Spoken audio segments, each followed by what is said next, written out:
susah, orderan turun drastis, ya food turun drastis, bednya turun drastis. Sama, siapa tahu dengan sama-sama membantu orang susah itu kita bisa rest.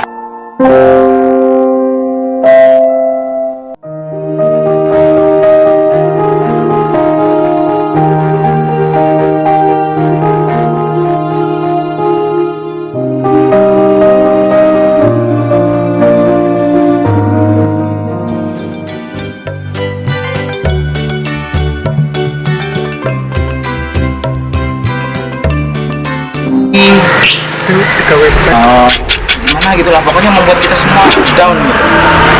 Terus kita sebagai ojol itu pertama semua tertuju pada ojol. Ya memang kebetulan kita memang keadaannya seperti ini, kita susah, orderan turun drastis, ya food turun drastis, bednya turun drastis.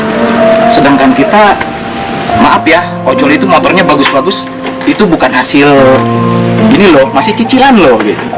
Rata-rata memang cicilan. Tapi kalau kita susah meratapi nasib, kayaknya kita nggak fair ya. Sebutkan di luar sana juga banyak buruh pabrik dipecat, karyawan dipecat, Di PHK. kan. Terus otomatis kalau kita lihat, mereka tuh sebetulnya sama kita itu sama, susah. Terus tapi ya masa kita mau, kalau semua seperti ini kan siapa yang mau begini?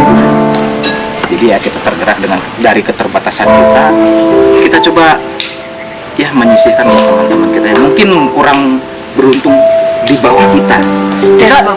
Kita nggak beruntung, kita susah. Tapi apa salahnya kita ngasih ke yang di bawah kita? Siapa tahu kita jadi berkat, dan itu kan double ya, kita dapat pahalanya. Jadi yang lihat Kita juga pahala memberkati. Itu aja intinya. Jadi berjalannya seperti ini, semua dari iseng, semua dari susah, sama-sama kita susah, sama-sama tanggung jalan bersama. Siapa tahu dengan sama-sama membantu orang susah itu kita bisa rest.